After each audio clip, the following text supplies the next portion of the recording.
For joining us again at the Strength Within sessions. I'm your host, Aleesha Shimeld. If you're new here, I'm a psychologist with a particular interest and lots of experience in the defence and veteran space. For today's pod, I've had a virtual sit down with Jacob Choi. Jacob has a unique perspective for a few reasons. He's a child of immigrants, and so his drive to serve is shaped by that. But more so, Jacob is an officer who chose to take a break from Army with a plan to step back in, and is passionate about how defence can increase the diversity of thought in its leaders by supporting these kind of initiatives. In our chat today, we reflect on the importance of family dynamics, mentorship, and support systems in navigating military career and transitions.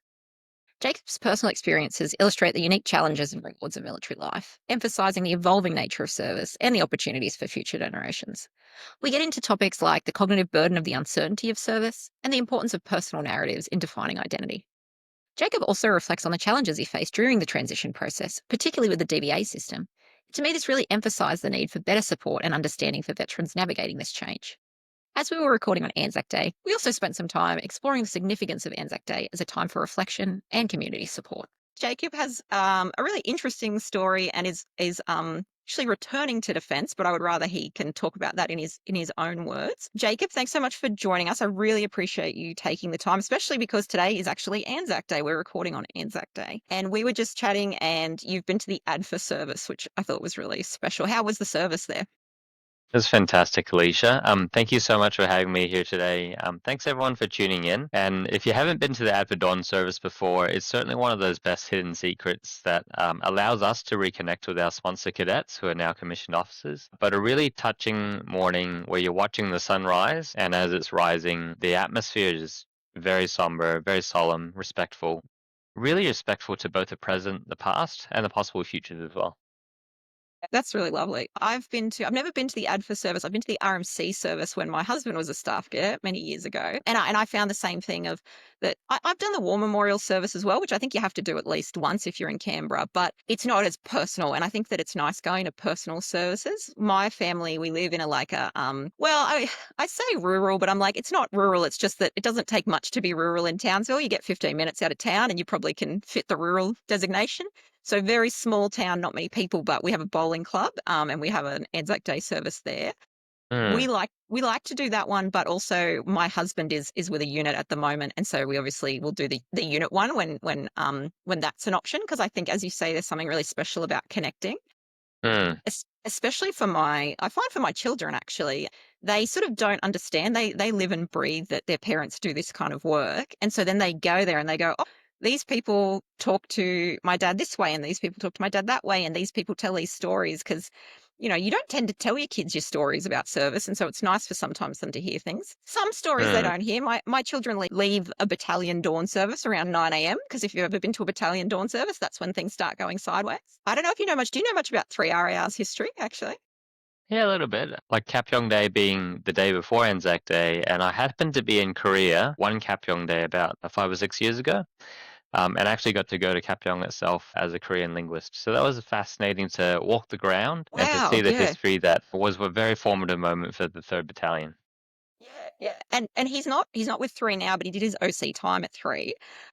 And so I remember we went to that one, and I probably again found it really, really meaningful. But also you do have people that have been celebrating since Kapyong Day the day before, and I probably exited my children from that. Mm. But I think that there's got to be environments where it's okay to get a bit rowdy. And I'm like, well, that's fine. In a battalion on Anzac Day, that seems like a great, great time to do it as long as people are still being respectful. But Mm. what an amazing experience to get to go there. I'm so glad that you're going to be interviewed. Even we were chatting before I started recording, and I was like, we got to start recording because you were just coming out with gems.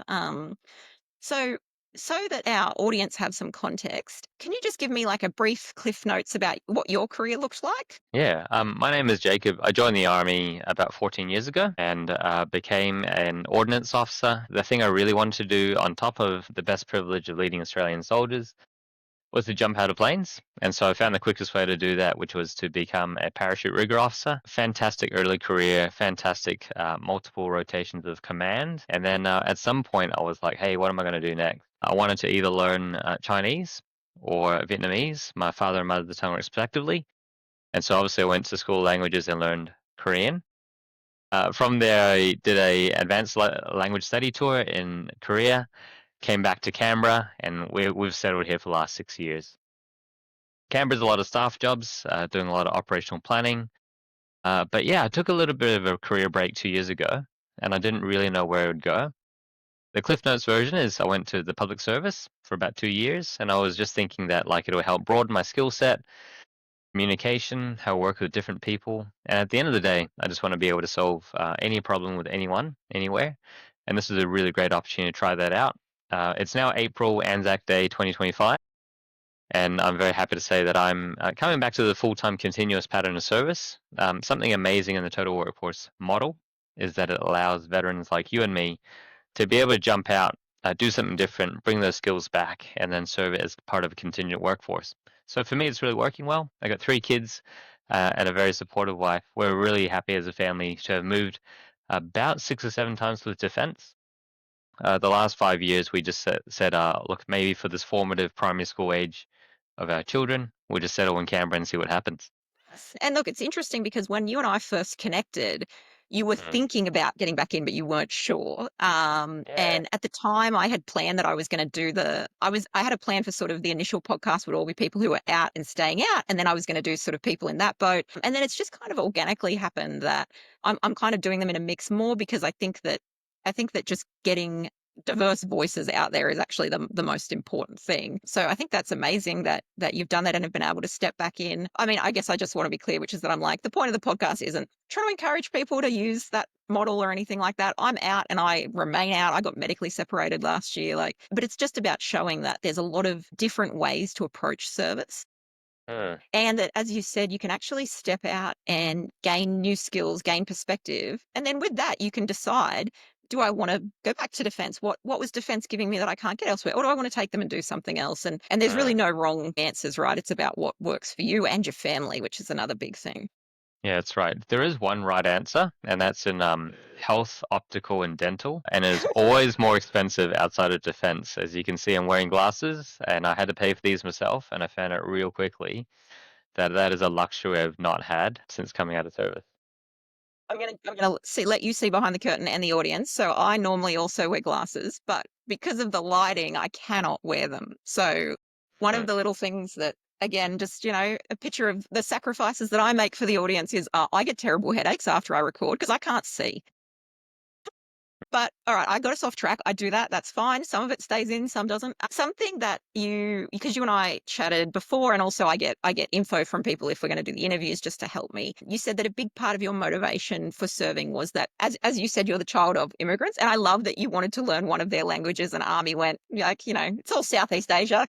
I'm sure that was not it. I'm not an idiot. I understand why Korean tactically and strategically is a good language to learn. But I'm wondering, could you speak to kind of your motivation to serve as a child of immigrants, a child of a refugee, and how that Yeah. kind of brought you to serve? Yeah, sure. Thanks so much, Alicia. First of all, giving back, right? So, as a Christian, I want to be able to observe and give back to the things that have given me a lot of opportunities. I was born in New Zealand, and when I immigrated to Australia, I was 13, had a Kiwi accent, looked like this, plus braces, plus glasses. You can imagine year 9 was very exciting. But it really became personal as I got closer to naturalization that I would look at a career journey that meant that my personal life really intersected with my professional life. And so what that's meant for me is in about the last 20 years, right, since university, since starting a job, since going through the army and now into the public service, almost 100% of my work is there for a higher benefit at the national level. And so whether it's public service or army work or joint operations, my national identity is in my professional identity. And so for some people that might be really strange to be like, why would you anchor that to something that, you adopt or you earn into or you like a get through way of citizenship or naturalization? To the Kiwi kid who came across as a teenager, it makes sense, right? Because there was a point where I was like, hey, I either gotta go back to New Zealand and do what I used to do, or I gotta find some other way that works in this new country that my parents have worked really hard for us to immigrate to. So thank you, Mum and Dad, for moving us to Australia, and thank you for the opportunities that have come through VCE. And then, just like Australia as a country has the best in the world for a lot of things, and we might sometimes joke about it and be like, "Yeah, we're only the best at like swimming and athletics and da da da." But like in terms of a whole society that is cohesive, progressive, welcoming, holding the values of a Judeo-Christian religion, and being able to apply it consistently, We have problems. We still have things that are at work, or problems in progress, work in progress. But we're pretty good, right? Like we got a lot of things that are worth fighting for and defending. And so, as a child of a refugee, my mum had fled Saigon in 1975 as a teenager as well. I just reflect on that and the men and women who gave their lives and the sacrifices that other nations took in that proxy war to bring people out into a life that is much better. And those people now live in Asian American communities and Asian Australian communities. For me, an Asian New Zealand community is where I grew up in. But all those hyphens are really important because we're all settlers unless we're indigenous, right? And so out of the three I's we've got in Australia, you've got the indigenous, people who have been here for a long time, all the time. This is where we came to. Internationals, people who are visiting and people who might return to their home country. Then there's the third category of the immigrants. And I think between the indigenous, immigrant, and indigenous, we have a fantastic combination of people to go solve wicked problems on behalf of Australia. That's I love how you've put that. I think that's spot on, which is sometimes when we talk about, I'm similar to you in the sense that there are things that I go, "Oh, I think Australia's amazing. We could improve this or this."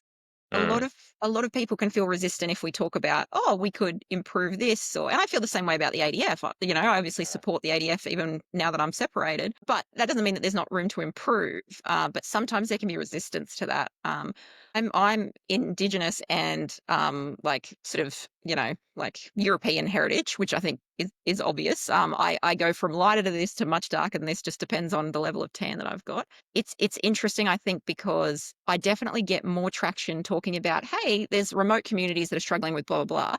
If I come at that from, I look white, nothing about me, nothing about my background, people listen more. Whereas if I'm like, I'm Indigenous and I think this, people feel that you're having a go. And I'm like, "Oh, I'm having a go. I don't mm. think that someone in Newcastle is directly responsible for what's happening in Alice Springs, right? But I'm like, but we can improve. And I think that Australia, one of the great things about Australia is that Australians, I think on the whole, are caring people. They just sometimes might not understand or might not know the specifics of a situation, and so that it's easier to shut it off. But yeah, I think that's really interesting.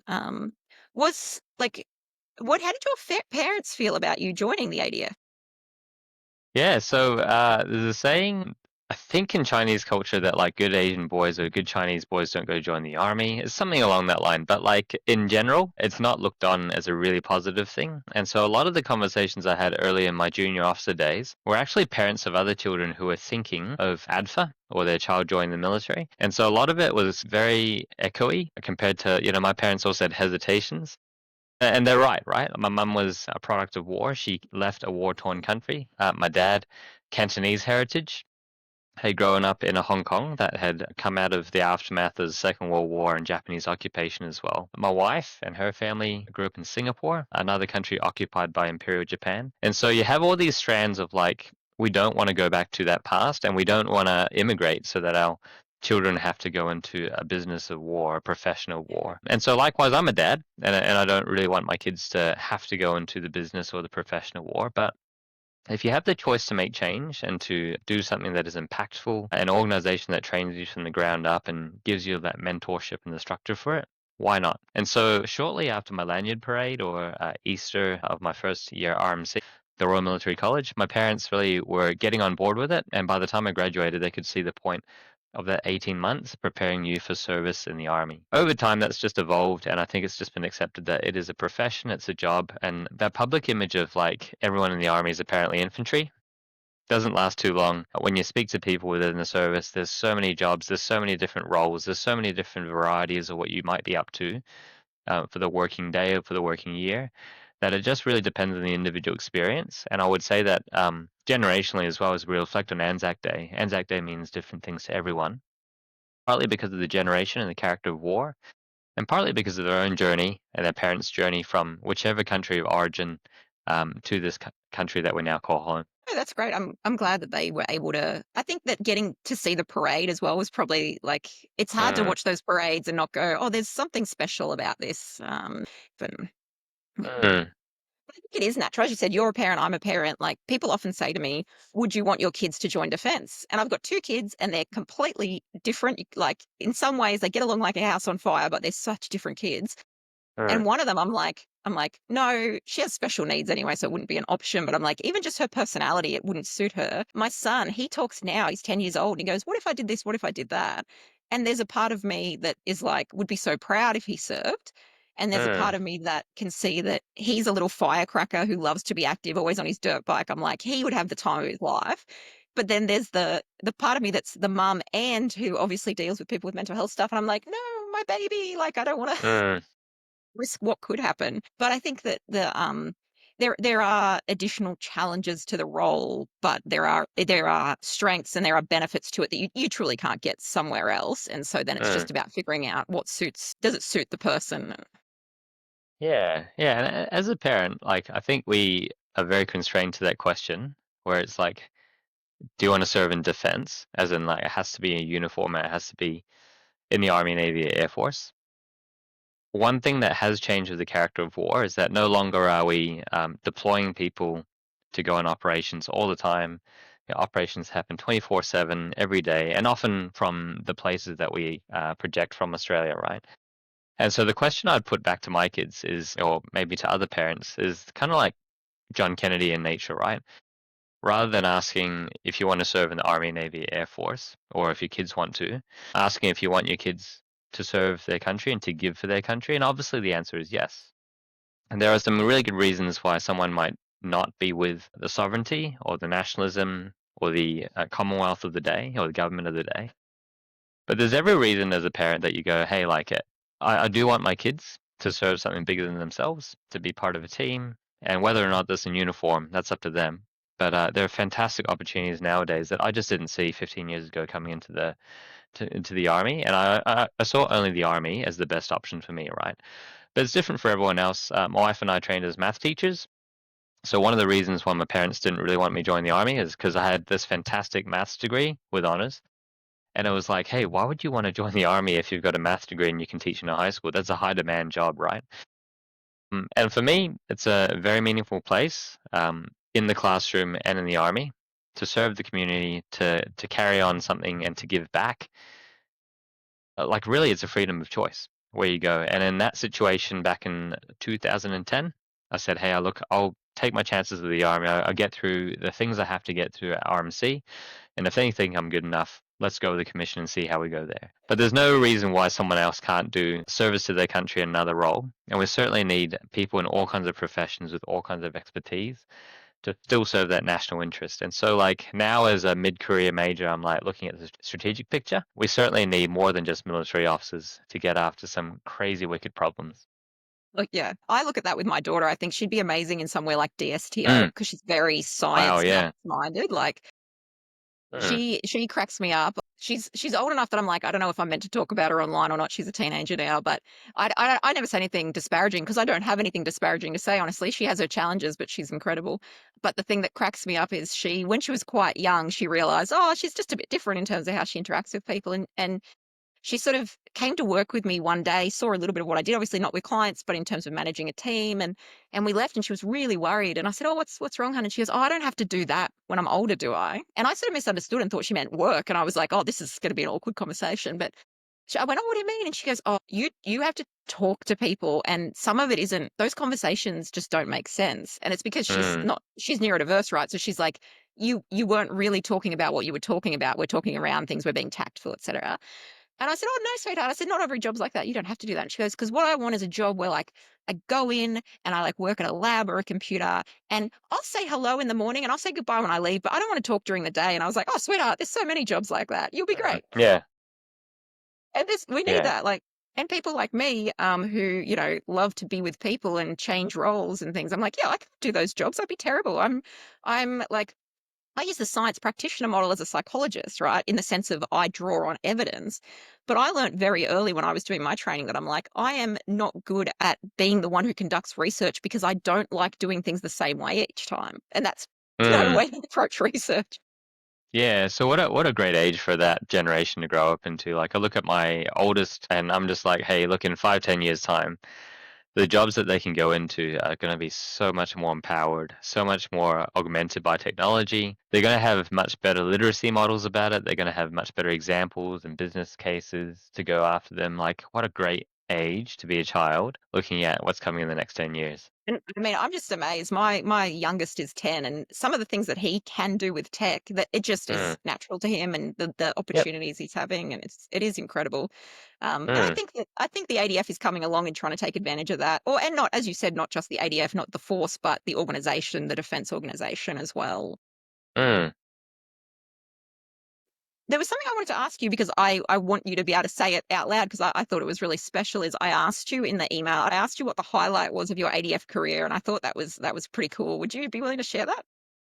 Yeah, okay. I have a lot of highlights. So let me boil them down to a few, but I almost always tell people like the most unique one. Like everyone says kind of like, the same stuff around like mateship camaraderie, leading Australian soldiers. But the unique one for me is I'm one of the few people that has packed and jumped my own parachute. And as a matter of self-esteem for the introverted kid from, New Zealand immigrating over, that's a highlight you just can't take away, right? It's like when you finish a marathon, and once you finish that, whatever your time was, you've finished a marathon, no one can take it away from you. And so about 11 years ago today, I jumped out of a plane in Virginia, and the US Air Force had put on this plane. I jumped out with the other students on my course with a parachute I packed myself. And once you do that, you're just like, I can't believe I get paid for that. I can't believe that the service has trusted me to put me in an international exchange environment, to put me on board with these other paratroopers, and to conduct this as a way to better the organization and to lead those soldiers who then have to do that job on a day-to-day basis. That's the highlight. Everything else is a pretty close second as well. Like the mateship, the camaraderie, being a New Zealander and being an Australian, being able to be part of every letter of Anzac is really meaningful to me. Watching my kids grow up in a free and defended Australia is like super meaningful, right? Like there are a lot of things at stake in our society these days, but yeah, just watching how government works and then uses defense, sometimes wisely, sometimes unwisely, but what a great asset that no other level of government can do, only the federal government can do. So yeah, like sorry to kind of shotgun lots of different things, but the number one highlight has to be specific to my own career, jumping out of a plane with my own parachute. What you put in the email, and that I thought was lovely, because what stands out to me is, I mean, one, as you said, it wasn't even just doing that. You're in Virginia, you're getting this opportunity. I often have Mm, thought that throughout my career of like, oh my God, I just got paid to do XYZ. This is incredible. mm, But what I love is that I'm like, it's such a practical example of having faith in your own skill set. Like, I don't know that you get a much better one.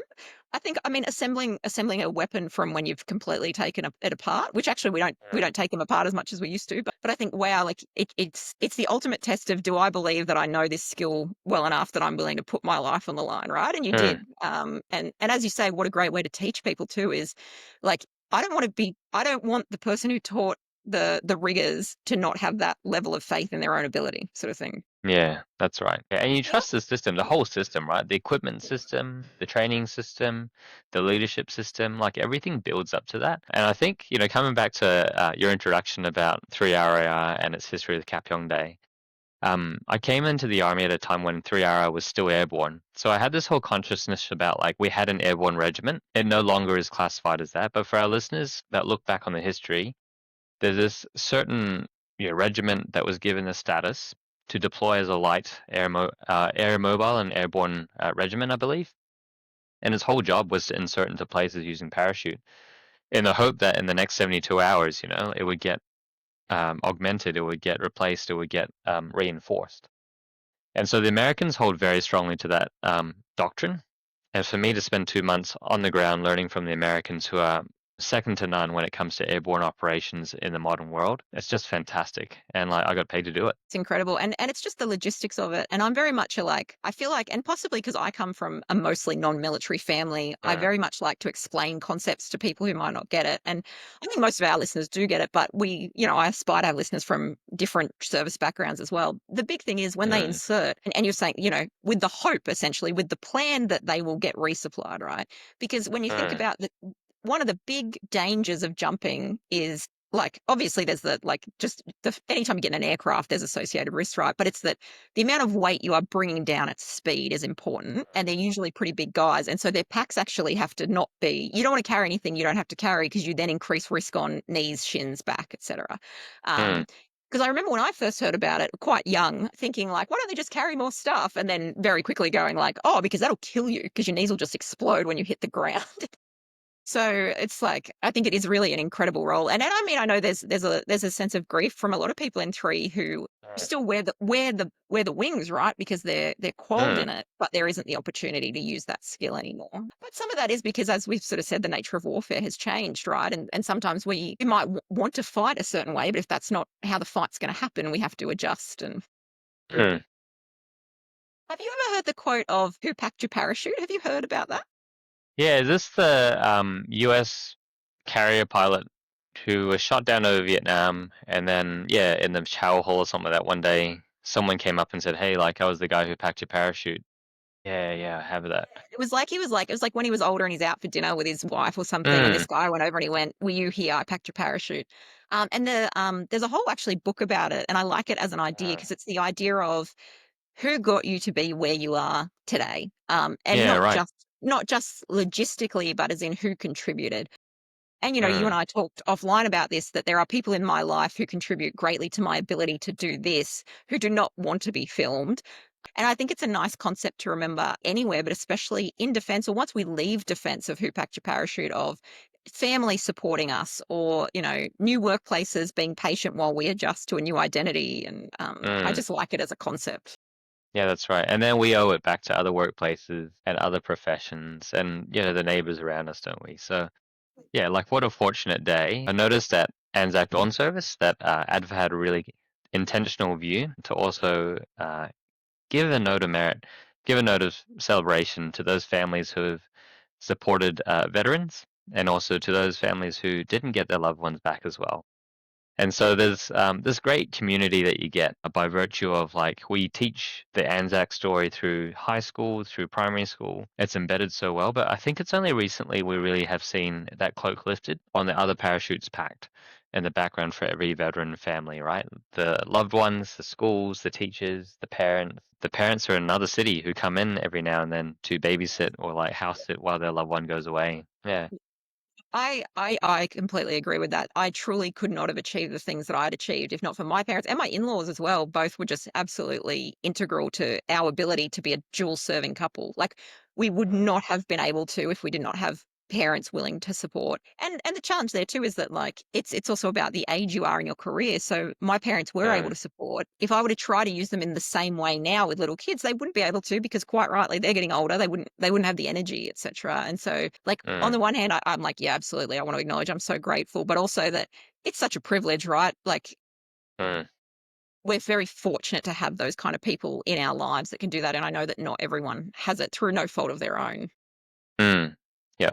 And it is costly. Like, I think Mm. over a service career, you count or you lose count of the time, the dollar bucks, the kind of decisions that you have to make to arrange those things so that you can serve better or you can serve with less friction or with better expectations with your family. So, yeah, they're definitely ones who cop it the most. And I feel like I'm about to go away for a bit of the next 2 months.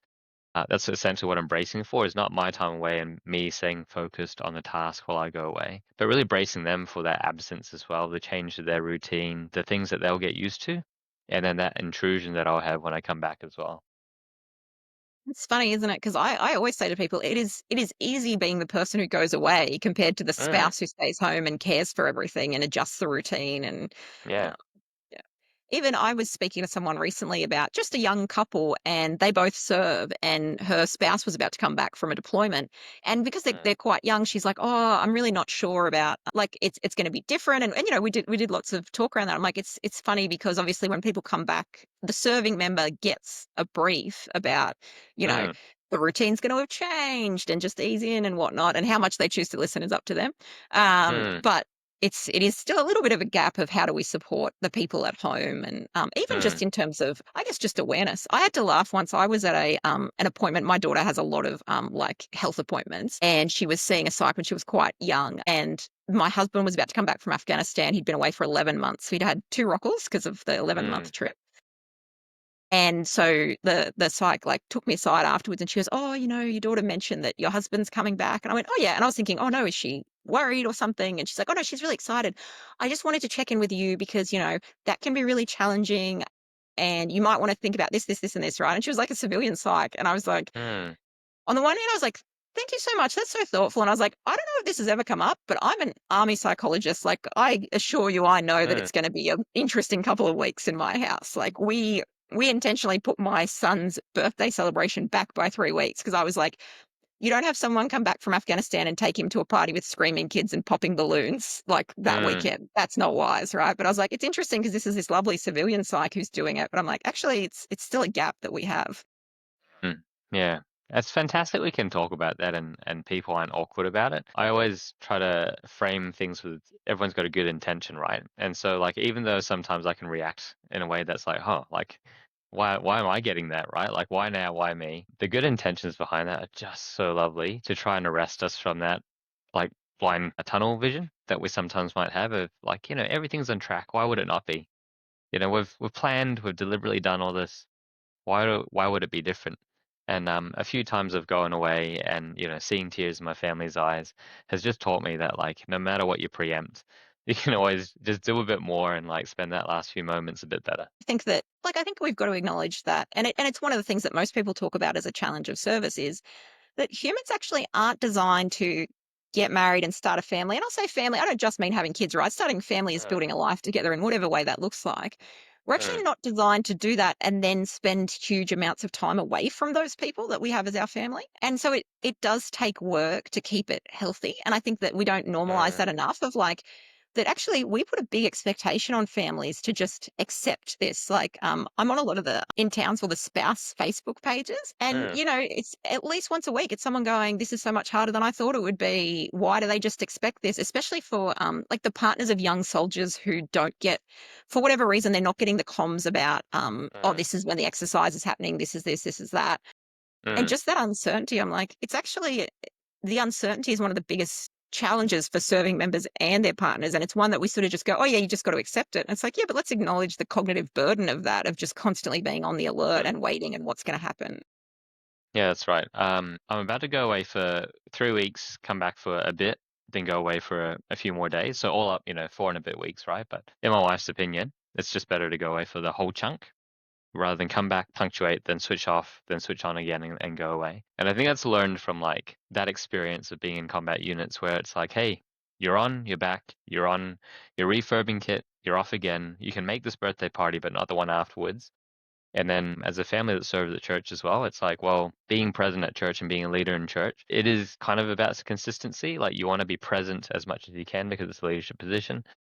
But like you can't do that if your job is constantly pulling you away and you're like, I don't know if I'll be around in August, September. How can you roster me, right? Like how can I roster people? Yeah. I completely agree. And I'm just thinking there's sort of an analogy there. Like we're not religious, my family, but everybody sort of has their connections to community. It's interesting, isn't it? Is that one, like ADF is great for building a community of ADF, but when Mm, you like value being part of other communities like your church community or sporting communities, I'm not saying those two things are the same thing. Please, anybody mm, of faith, don't come for me. I realize it's different. But like that was a big thing for my husband stepped out of defense for a bit and then stepped back in. And when he stepped back in, it was with an understanding he was going to approach things differently. Because the big one was he mm, coaches my son's ice hockey.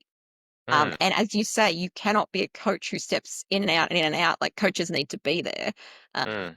and it's challenging because defense is, I understand why defense is not framed for that level of stability and it's service before self, right? That's right. And Yeah. like the army use like mission, team, self in that order, as do a lot of places in defense. And it's like, yeah, and where does family fit into mission, team, self? Is self, is it part of self? Is it part of team? Like, and so the Mm, structure doesn't necessarily support these things that are actually really positive for mental health. Like we know that the people who have the most positive mental health are people who have communities outside of defense as well. Like have a mm, strong defense identity, but also have strong identities in other ways. And I mm. think finding that balance and supporting people to have that is important where we can. And obviously operationally, sometimes we can't, but Mm. Yeah, that's right. One thing I always am interested in is how biographies end. Those military biographies that are one page, they generally have a portrait in the top right-hand corner. And so, like, you read through this whole biography about what someone's been awarded with, how many times they've been deployed, what kind of, honors and awards they've gotten. And then that last two lines is like, blah, blah, blah is also married to blah. They have two children. 2 dogs, loves AFL and barracking for the Western Bulldogs. Yeah. And you're like, I always find that interesting that it's the last 2 lines, not the first 2 lines, right? So something I changed about 5 years ago is for every biography I put out to every board, for every promotion, I've always started with the bottom 2 lines are my first 2 lines. So straight out the gate, people know who I am, who my family is, who I'll fight for. And in my mind, that's moving the family from the self to the team and mission because we do this thing together, right? And so this morning at Ad for Dawn service, it's not just me going. It's my mother-in-law, my wife, 2 of our kids. And so like this whole presence matters because it's not just me serving, it's the whole family required to serve. Yeah, I love that you do that. It's making me reflect on when I had bios, and I'll always share times when I go, "Oh, I was a bit of a coward," and that's what I'm reflecting is that I'm like, I remember not doing it. My biggest sort of rebellion was probably that because I'm very into things that are not typical of a female psych officer. So I love comic books and motorbikes, right? Both of Uh-huh. them saying there's a shitload of women that love those things. They're just very rarely female psych officers as well. And so that was probably the only thing is that my bio has, married to a serving spouse, 2 children, 4 dogs at the time, now 3, still too many dogs, I will accept. And that, loves, Mm, it can be found, reading comics or riding motorbikes, but not at the same time. Uh, and it's interesting because when you went, I put it at the front, what it brought up for me straight away was I was like, "Oh, I just don't think I would have had the guts to do it," because I was very conscious of I'm a little bit quirky. I have to show that I'm professional and have these mm. accomplishments before I let you see that I'm a little bit quirky. And that was how I approached any meeting or anything, right? Like, Yeah, sure. so it's interesting because I'm like, I think it's wonderful that you did that. I'm like, but to me, I'm like, oh, it's also really brave because you're bucking the trend and you're going, this is who Mm. I am and this is what matters to me. But actually, just from talking to you, I'm like, yeah, but that's a huge part of why you serve and why you're motivated to do a good job. Like, I think that's beautiful. Yeah, and if people know your why straight away, they know how to approach you, right? So I don't hide those things that are, maybe trying to normalize, normal or make me more centralized towards, the athletic officer or the army officer who does this. I think one thing that we should assume is that for everyone who comes into that promotion board or everyone who comes in with a biography, they're always going to be amazing to do that job anyway, right? Like otherwise they wouldn't come in with a folder and a biography prepped. But thinking about that and how it shifted as I went into the portrait gallery to work there as a public servant, I just then noticed that, like, people don't want to associate with that role of their profession because it's so temporal, right? Work isn't life, life isn't work. And so, why do we kind of ask people what they do for work in like the first 2 questions we meet them at the party or like at a networking event? People are much more than that. And if I can get through a holiday or meeting someone without actually asking them about their role, title, work, there's other ways to ask about passions and interests without having to get to. But what is your title? What's your rank? What kind of project are you the director of? And so one of the ways that I've found in the last couple of years is that I just go, hey, like what gets you up in the morning? If you had a free Saturday, hypothetically, what would you do with that free Saturday? Like how would you spend morning till night? Do you sleep in? Do you get out? Do you enjoy the outdoors? But we find people who have a lot of passions and interests that are not necessarily aligned with work. And sometimes people are just really honest with saying, hey, look, the thing that gets me out of bed to go to work, it pays the bills. And one person said that to me about 5 years ago when I was pretty early on in Canberra. I was working at a place that had Melbourne Cup at the pub. So we went out to the pub for lunch, and this person just was like, hey, the thing that gets me to do my job is the paycheck. And I'm like, fantastic. Thank you for telling me that. Like, where are you at in life? Where does it make sense? Does the in meet the out? Do you balance the books? How do you work as a family? And it was just so brutally honest that, like, for some people, that's the reality for that season, and we can move out of that season and sometimes out of that pattern of life as well. And I love that. I really appreciate I always try to get whenever I'm managing people, and this was true in defense or out of defense, I always try to get an understanding of what does work mean to you. Because Mm, I'm very much a growth mindset person and I like mm, that. I like that for me. I like that for people around me. But you actually need to know someone's goals to know how to support their growth and whether they want their growth supported. And I mm, definitely made mistakes when I was younger around like, oh, you're performing at standard, but you could do blah, blah, blah, blah, blah if you want to step up. Whereas now I prepare that internally, but I know my people mm, and I go, right, who actually wants this info and who is turning up for their paycheck? And so, hey, you're doing a great job. Keep mm, doing what you're doing. Like it's not kind to give someone feedback on how they can improve if they don't wish to improve. mm, And I don't know what other things are going on in someone's life. And I love that phrase you use then, that's the season you're in of we mm, go in seasons where family has to be the focus, where we really want to work on a hobby, where whatever, and it's okay to shift in Mm, and out. We don't have to remain the same. And I think it is somewhere where defense can sometimes, we have some leaders in defense who live and breathe defense, which is amazing. And that's what makes them incredible leaders. But I think it's really important that we remember that someone can not live and breathe defense, but can still be incredible at their role. mm. And the way to manage them is to not assume that they want to be on the fast track to promotion. Mm. Yeah, and look, at this point, if I can give a quick shout out to my reserve employers in the Army, have been fantastic. In the Army headquarters team that I work for, my one up and two up have just been fantastic at keeping me on the comms like a full-time person, like a full-time Army officer, and keeping me engaged in a way that I think most reservists just don't get, right? So I had the Yeah. option, yeah, to provide like up to 20 days of service a year or more than that.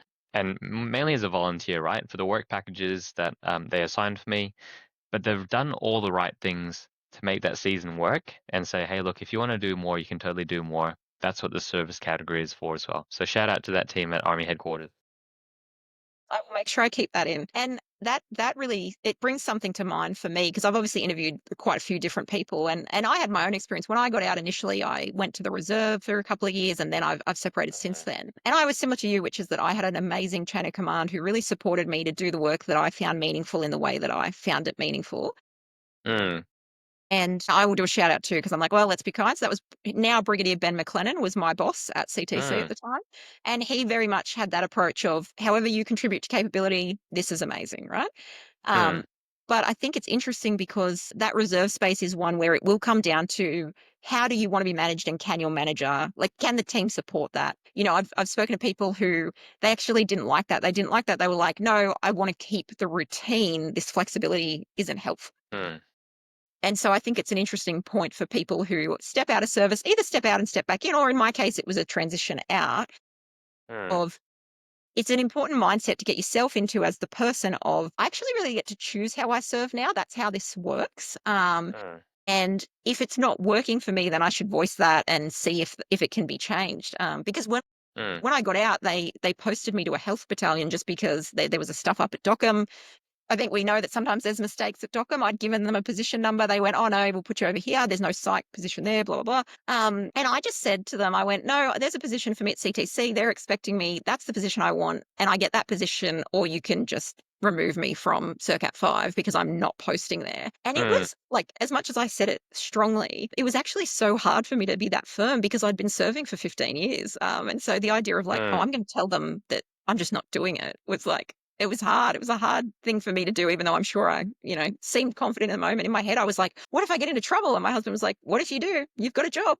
Yeah, that's right. Yeah. I reckon it's one area where defense has gamed the millennial workforce, thought about it 10 years in advance and done all the right things to get this kind of like contingent work category sorted before the rest of the workforce is sorted, right? And if you're looking at other organizations that are struggling with the retention and particularly with young people with technical skill sets, it's this missing gap that they don't have, this kind of service category. And so for a lot of those workforces, they're struggling to compete for that talent and retain them and make it attractive. Whereas for especially my experience in Army and in joint operations, it's so attractive that like every week I get a call of like, hey, Jacob, this is totally up your alley. Would you consider coming back for this? And when it's that targeted for talent, it's really hard to say no because your loyalties are still with the team and with the mission and the purpose.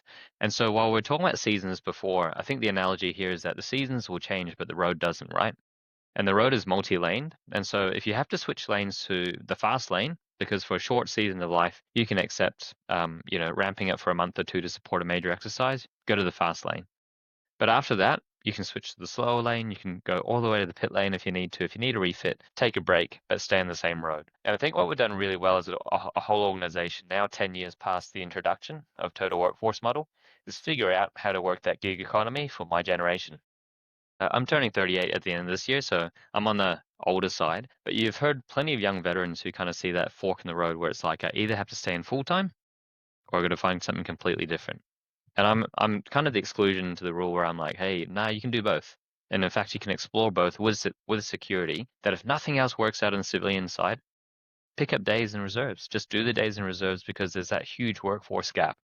And right now, it's over 200 plus majors short in the Army. It's a good time to go explore and try something else with the security that you can always come back and contribute meaningfully. I think I've raised the elephant in the room though, because I'm sure people listening are thinking it is that it is easier for officers to do what we're talking about. Absolutely. It Yeah. is the structures theoretically are the same between the Mm, soldiers management and sorry, I'm using army terms because I'm speaking to an army person, but mm, non-commissioned ranks versus commissioned ranks. And different services do it differently as well. So army officers are well ahead of army soldiers in terms of the ability to do this, just mm, because not like I said, the structure is the same, the formal policies are the same, but units are less inclined to want to use people that way, which I think mm, is a real shame and a real gap because there's so many units that are hurting who, if they could have a QE that came in 1 day a week, they would do it. But in their head, you still have people that conceptualize reserve as 1 weekend a month, 2 weeks a year, you come in on Tuesday nights. And so certain units like, well, we don't have anything Tuesday nights. And you're like, you actually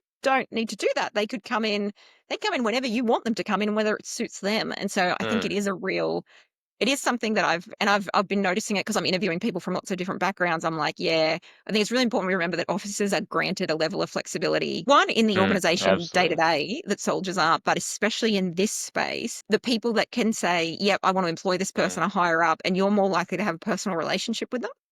So a CO of a unit who knows a major is much more likely to go, yeah, they're a good hand, let's have them on, versus, mm, oh, this is a sergeant, I've never worked with them, I don't know, I don't really know how to do admin for reserves because I'm a full-time person. It's mm. too much, too hard basket. And I hope that that's changing, but I just was like, oh, I just want to kind of acknowledge that I know that this isn't the case for everyone.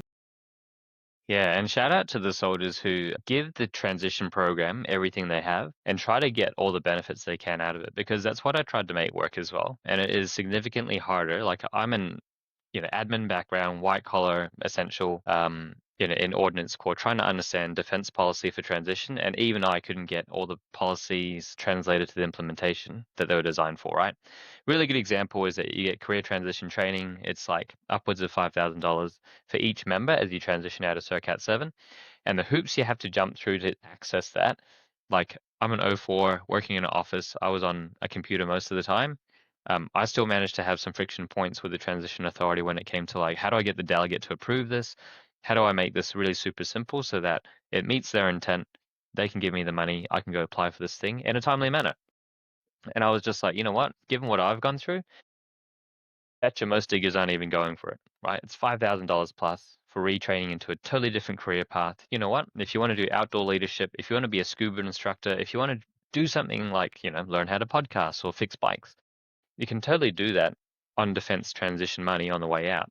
But if you don't know how to access it, or if you try to access it and find it hard, you're just going to be deterred and not access that payment. I also think when it translates to interviewing for the external public service, the workforce, the corporate space, officers have a tendency, especially the white collar work styles of like planning, execution, operational, and strategic thought that make it really easy to talk about that in a civilian sense and be like, oh, so what you're doing is strategic analysis. And you're like, yeah, pretty much. That's what the IMAP is. That's what the MAP is. But for soldiers, it's a bit trickier to translate that. And not every employer appreciates that. I was very lucky I went to an employer who actually appreciated veteran mindset and veteran skill set.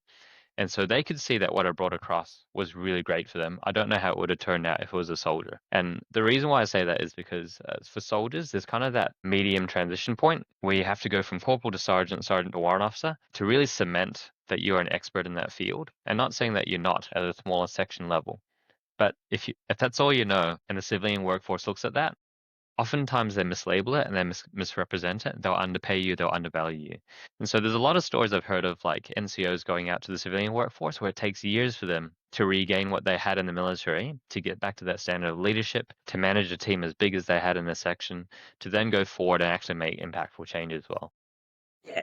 I think there's two things that stand out to me there that I kind of want to draw out. One is I completely Mm, agree. The transition space, I think, has improved drastically in 10 years, but it is still very confusing. I found the same thing. I was leaving, had a job to go to, and I actually, and this is, sort of a learn from my mistakes, is I didn't use that funds because I was mm, like, oh, there was still a part of me that was like, I don't deserve those funds because I have a job to go to and I have the qualifications I need and I don't, whereas I'm like, now, why would I not do that? Why would I not get training in mm, something that I had never been exposed to in army as a psych, or even something completely different just to build a skill set, or I was speaking to someone, Pete, who the podcast will be online soon, and he stepped Mm, out and he was looking to be a strength and conditioning coach, and he used the training to get CrossFit certified because that's just commercial, right? But with hindsight, he's like, I wish I had used that to do a marketing course because actually mm, I have the skills to train. I do not have the skills to market.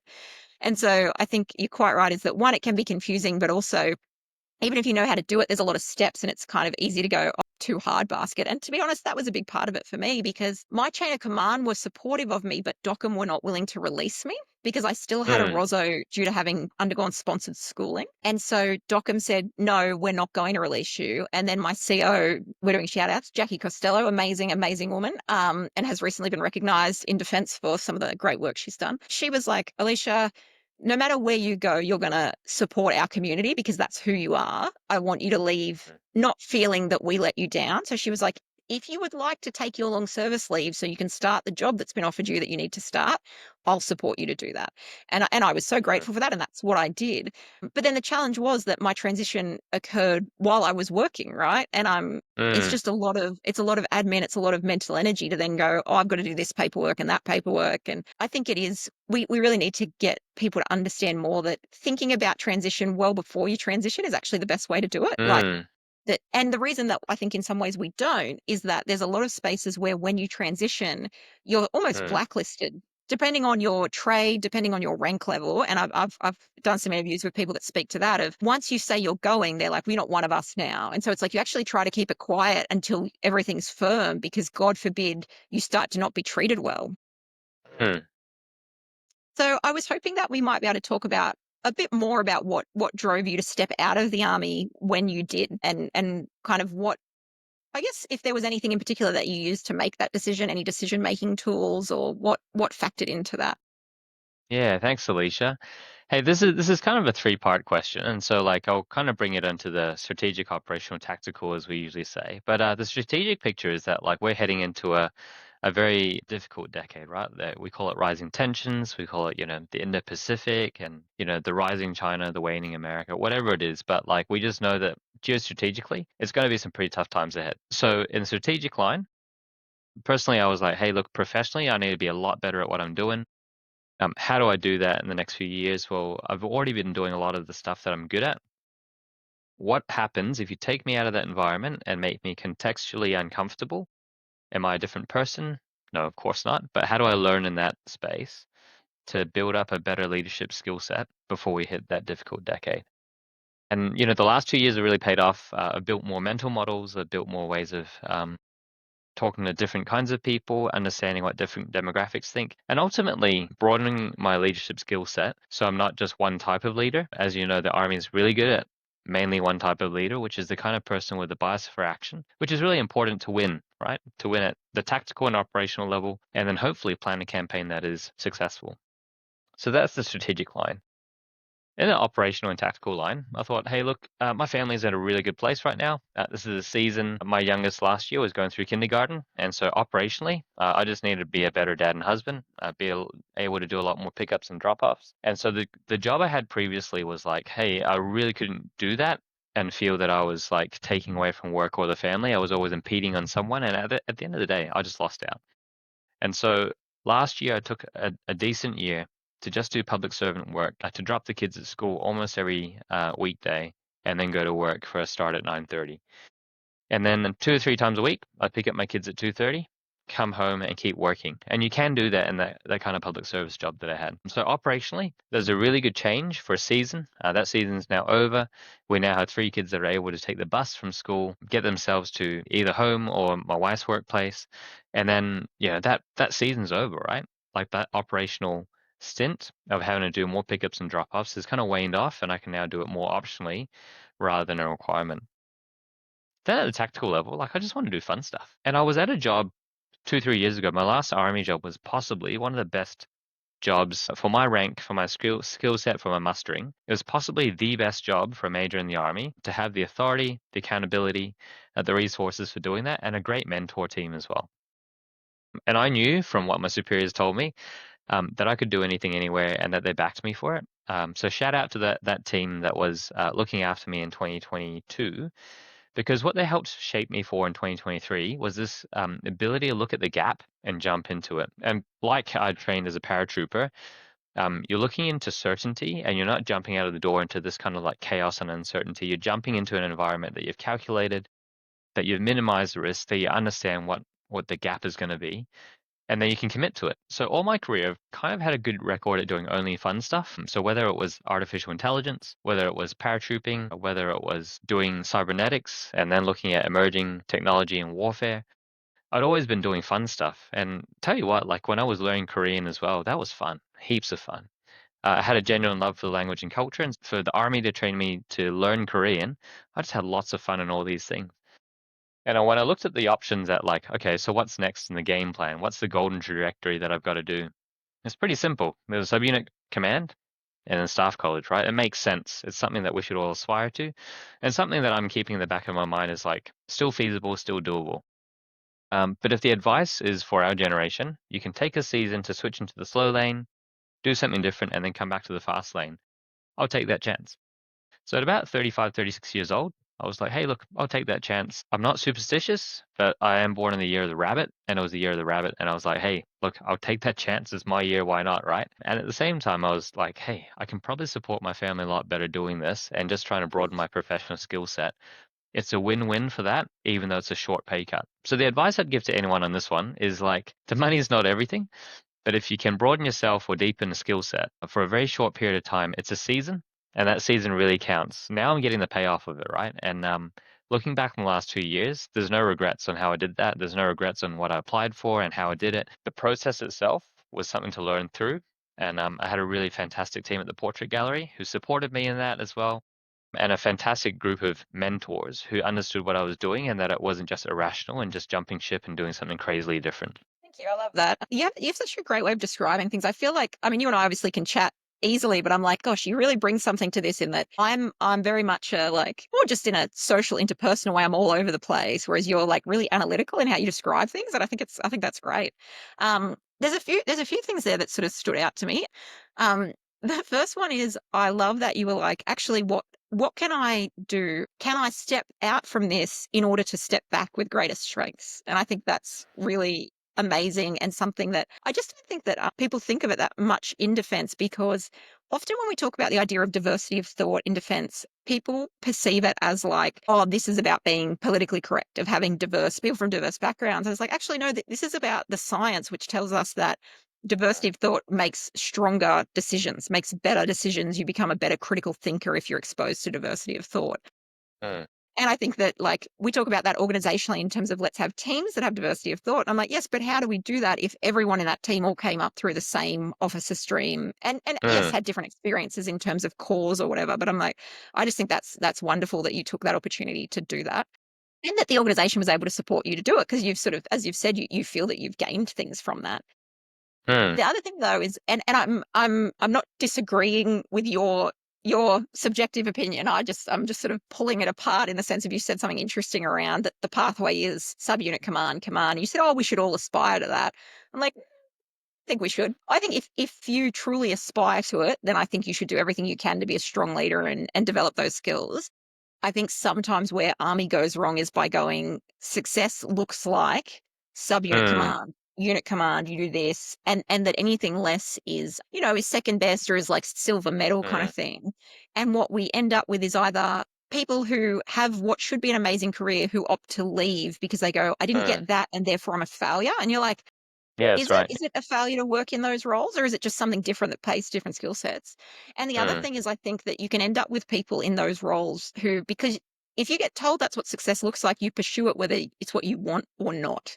mm, And I think that sometimes it's important to be able to go, is it actually what I want? And I know some great majors who are like, the quote unquote passed over major. And they would make the joke themselves. They go, yeah, passed over on, $150,000 a year doing the work that I enjoy doing in a place that I feel mm, meaningful. gosh, isn't this awful? And so I think it is important to go like, oh, we can fall into the trap of going, oh, yeah, that's what success looks like. But I'm like, oh, it doesn't have to be. And also, if you are someone who values family or other things, there are times when you truly can't do both. I Mm, do a lot of, like, I'm very much a self reflective person. I journal every day. And there was a period when my children were young and I was an OC where I would sort of reflect on the day and go like, oh, what am I taking away from the day? And there were just too many days where I went, I feel like I was always letting somebody down.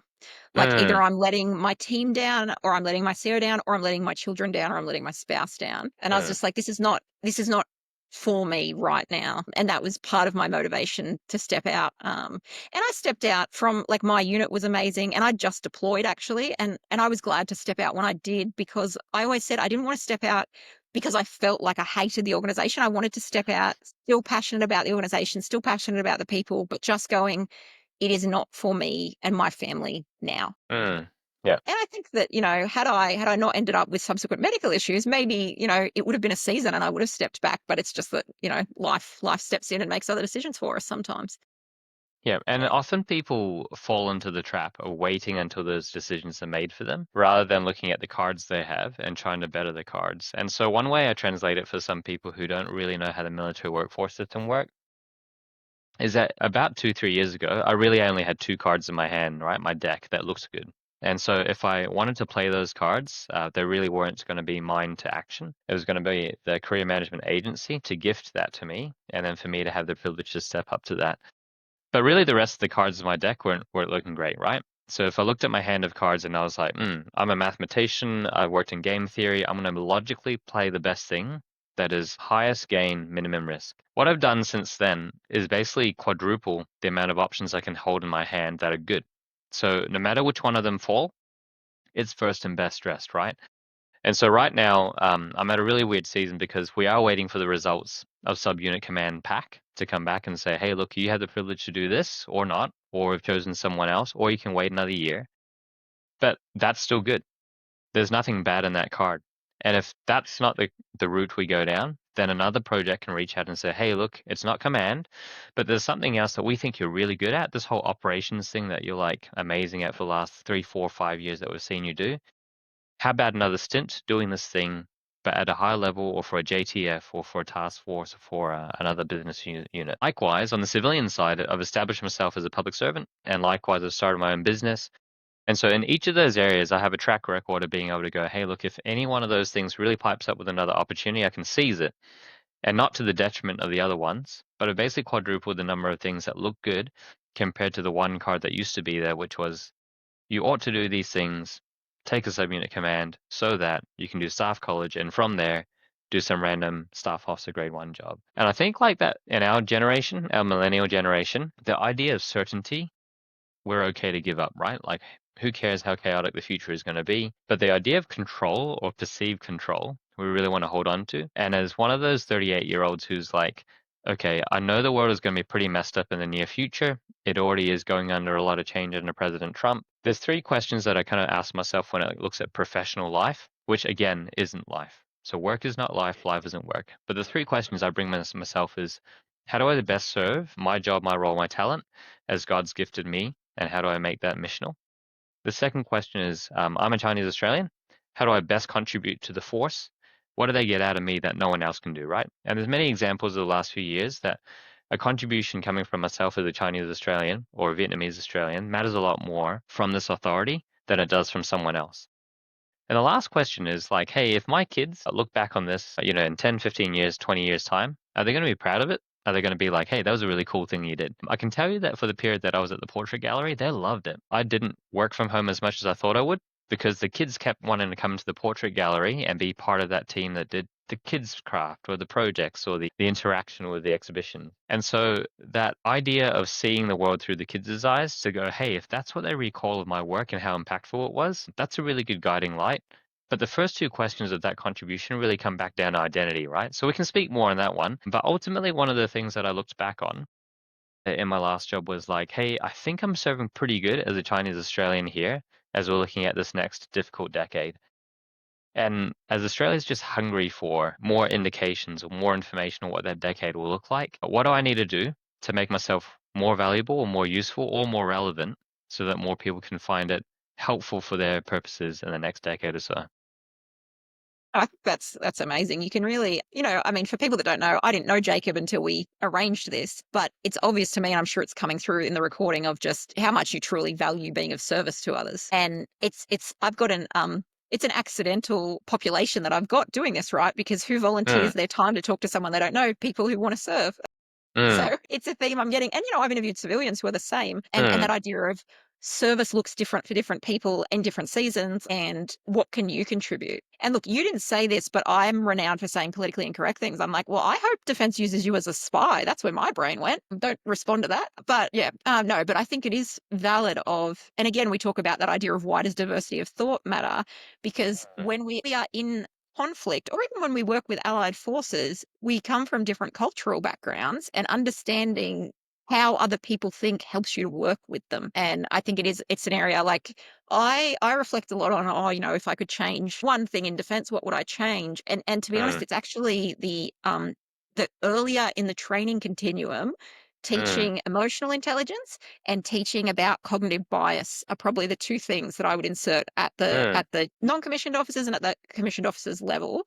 Because I think that we do all of our people a disservice by not giving them those skills out the gate. Because I'm always amazed, like, there's sort of jokes like of, digger's going to dig, in the sense of our young people are sometimes more likely to do something silly. But I'm like, I mm, find young ADF members incredible. I have so much respect mm, for them. And I've worked with like young people of that age in the community who aren't ADF members. And I cut my teeth as a psychologist in the army, and then stepped out for a bit for exactly the reason you said. I need different skills to bring back to the organization. And I just, in working with young people in different aspects of the community, either just through like just a mental health service, or then I worked with a adolescent rehab facility with kids with serious drug and alcohol problems, which is very different than defense. And I remember one of my supervisors like having to kind of adjust me in terms of my expectations about what maturity looks like, mm, because I was like, "Oh, they're quite immature," and she was like, "Oh, are they?" And then I reflected and I went, "No, I'm just used to dealing with 21-year-olds that have to make mm, incredible decisions in the fog of war, like." And I mm, think sometimes I really want to give credit to that. Of I'm like, it's not easy to be 21, deal with the uncertainty they deal with, like.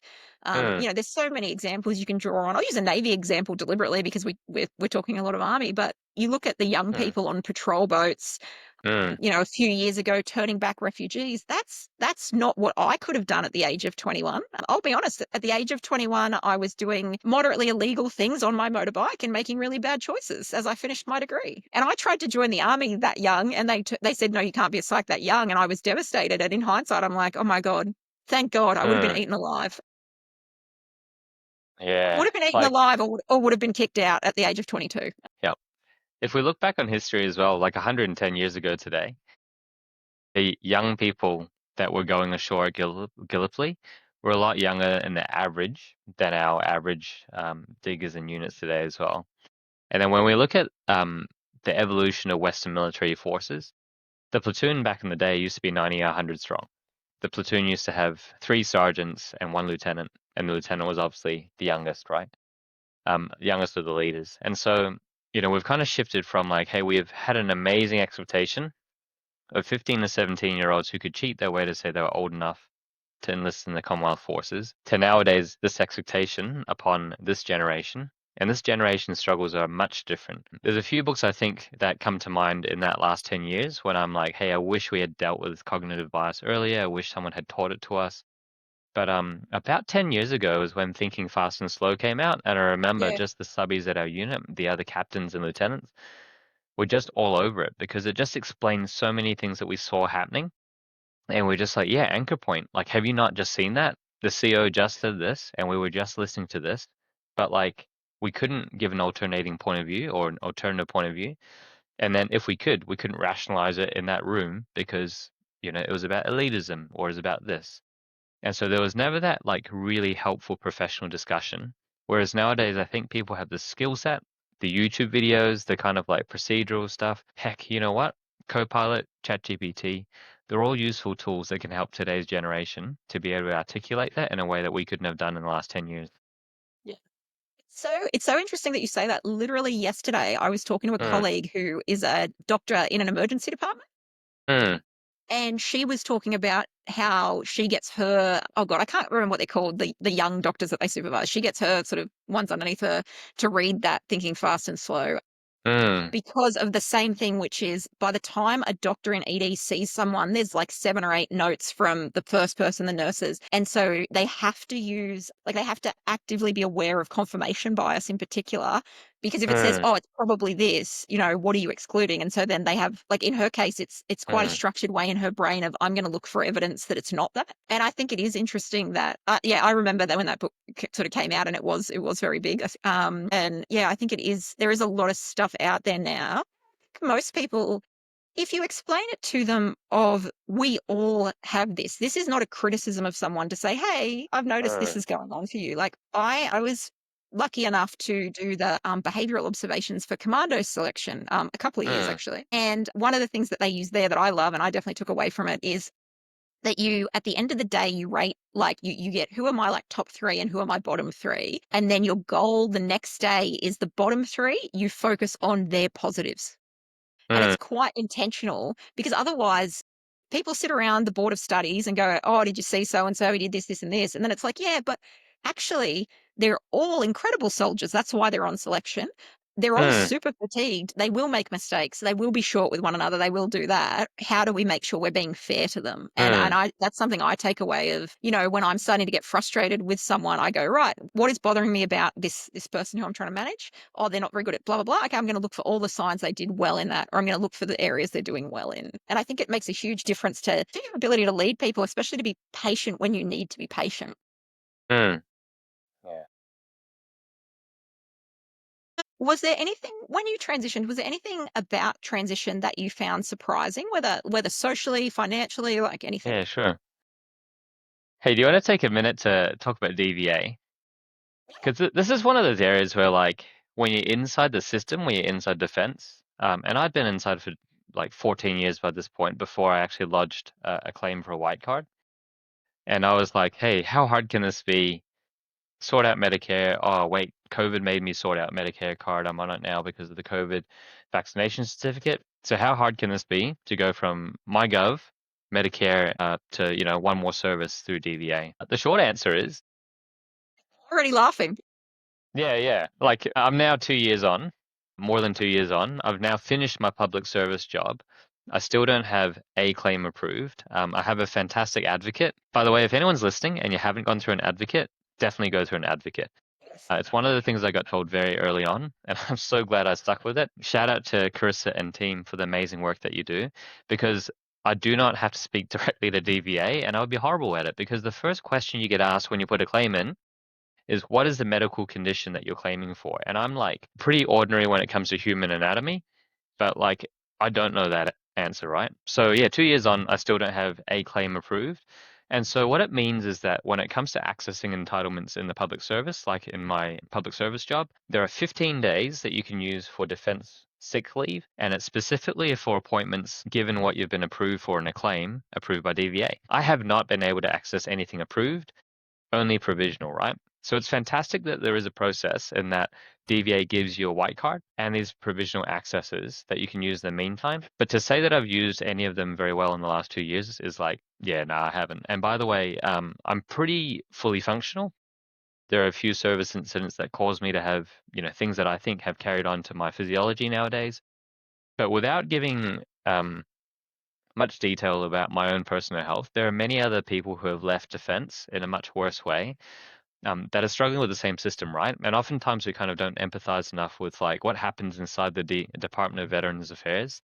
Shout out to the friends who work there, because they have an enormous workload for very junior APS staff to make a decision on behalf of the delegate or make a recommendation, and then the delegates to make decisions based on what they're seeing as well. So coming back to your conversation about cognitive bias, that's an incredible organization that is working through a lot of caseloads, that is just working through a lot of paperwork, that just doesn't have the capacity to do what they really want to do. So this aspect of transition is one of the most underbaked, I think, when it comes to like, hey, you go through the transition program and they're like, hey, don't forget to apply for Medicare, look after, find a local GP, find a dentist, get all these things looked after, find your DVA appointments, get your 1 year checkup. You're like, yeah, yeah, yeah, like, how hard is that to do? I'll tell you what, being an adult for 14 years means that you've had these things scheduled for you because the health center says, hey, you have to do your annual medical and you have to do your annual dental. It actually is pretty tricky. If you wear glasses like me, if you have anything complicated with your teeth, those get really expensive real quick. And so for the first time, I was like comparing notes with my wife and just going, hey, like, how do you pay for this? How do you access this thing? And like, oh gosh, like, how long does it take me to get on the same health plan as my family for Mm. private health insurance? Let's check this out and see if it's actually worth it, right? And that is probably like in terms of money, that's the costliest part of this transition, which is like offloading all that stuff that you previously took for granted through the garrison medical system, the dental system, the psychological support, to then be like, I've got to find all those equivalents in my neighborhood, in my community that works for me. And I can't just do it during work time, right? So that's been really tricky. For the veterans who are struggling with that, there are much better sources to help out for this, but like I had to experience that for myself for two reasons. One is I intend to get back in, and I see that the transition program is designed like the transition seminar should be attended by commanders, supervisors, managers. If you're looking after people who might transition in the next few years, any rank in the ADF, you should totally be at one of these to understand what they're entitled to, what you're entitled to, but also what's intentionally created so that path is as smooth as possible. And a great workforce isn't one that, keeps a lot of its people. A great workforce is one that prepares its people for the next thing in life to contribute back to the community and to the nation that it serves. And so I think we've probably nailed this so many times that like it's gotten so good. The research, there's people like I think Kim Wells who have done, yeah, Kim Mills, who have done amazing research to make the transition program so much better. It's evolved over the last 10, 15 years to the point where I'm like, hey, what I could give a soldier 10, 15 years ago is completely different to what I would give them today. If I was a manager, supervisor, platoon commander again, I would point them towards this thing and say, hey, look, I'll go with you, or I've gone in the last couple of years. So I kind of know what you're applying for. I kind of know what you need. Have you thought about this on your way out? Would you take long service leave? Would you take leave without pay? Let's work through this so that it works for you and your aspirations. And by the way, while you're doing that, let me connect you up with all these different mentors and supervisors who want you to do reservist work when it works for you. Maybe that's the other part of it is like DVA is not a standalone system. It interacts a lot with the Department of Defense. And then on the way out, Open Arms is fantastic. Can I give a shout out to the team at Open Arms who ran Absolutely. the transition program for me? And the funny thing about this one, Aleesha, is that myself and Dave, who links me up with you, we were the two youngest veterans in the room. And so at that time, we're 36. We were the two youngest veterans in the room at an Open Arms transition session. So what's that tell you about the other 20 odd people? All of them were either transitioning involuntarily or onto something else that was retirement package, right? Like they were all going to do, looking forward to gardening, looking forward to traveling, being a great nomad. But here's me and Dave, and my mate and I are just thinking about like, we've got young families, we're staying in Canberra, we've got another career ahead of us, if not another one after that, right? And so this transition isn't closure on a career trajectory, on our professional life. It's not leaving us to do more gardening and traveling. It's actually going to on ramp us onto something different. What's that different? And at that time, we didn't know what that was. So shout out to the team at Open Arms who built that mental resilience for us to go through that change process despite a lot of uncertainty. And I love Open Arms. I've got a lot of colleagues that work at Open Arms. It's a very very common pipeline. Ex-army psychs. We go to a lot of there's key spaces we often end up in. I didn't end up over there, but I've got really good friends over Mm, there, and maybe one day I will end up over there again because you value a certain community and you serve that community, and it's a way to serve them.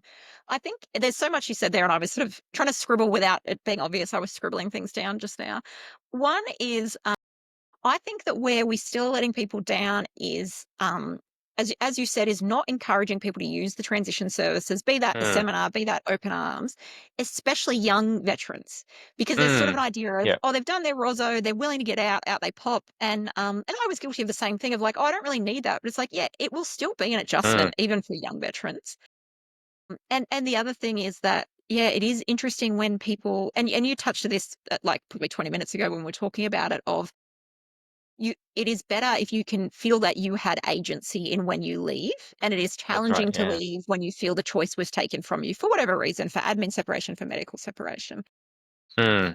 But it's interesting sometimes people who are retiring, I'll run into them like in terms of in the work that I do in the community, and they'll sort of, I'll go, have you accessed this, this, and this? And they'll go, oh no, because I'm really excited. You know, I've had such a Mm, great career and I'm getting out and I'm going to be with my wife and be a green nomad and etc. And I'm like, yeah, yeah, that's exactly why you should be going to these things because it's going to be a big change. You know, like retirement is a change for a lot of people.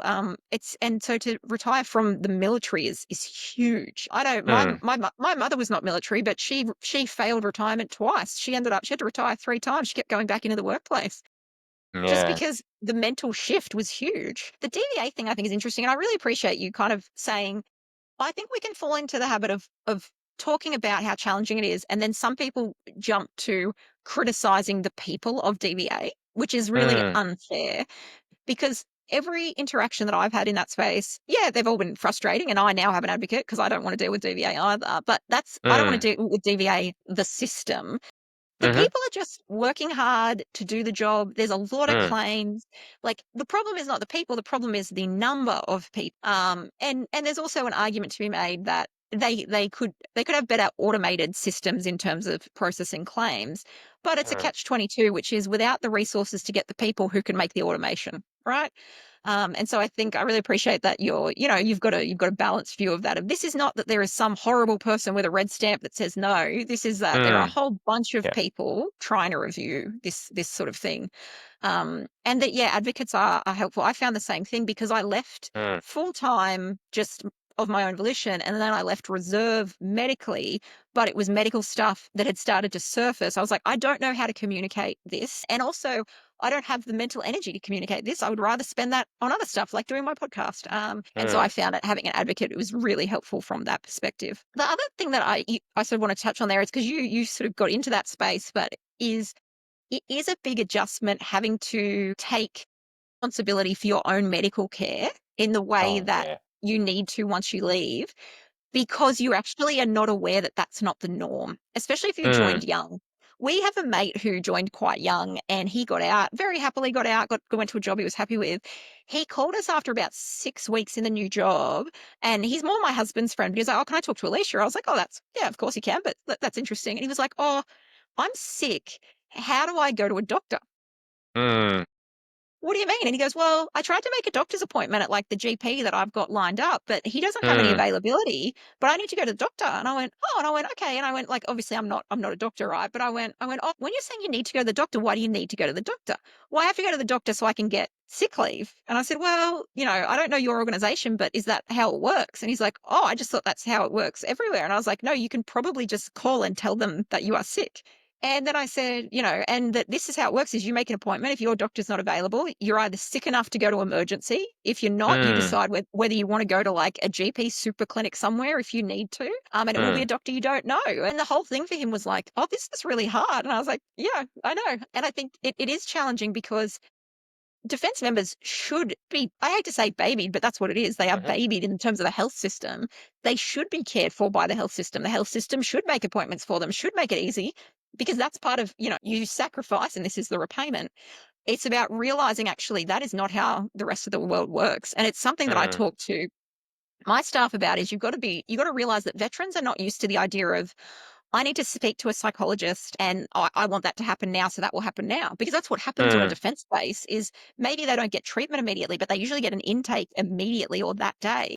Nowhere in the community will you access a psychologist that fast. Like it's mm, most places it's a 3 month wait. And veteran services attempt to make it less, but I'm like, this is why you get people who are so distressed because we talk a lot about why early intervention matters in a psych space. And part of why early intervention matters is because we know it's easier to treat things early. But I think where we can sometimes miss out is early intervention also matters because if you wait until it's so bad that you perceive you need help, you will not mm, have access to the help you need when you need it. If you mm. book the appointment when you're struggling a little bit, by the time it comes, you will probably really need it.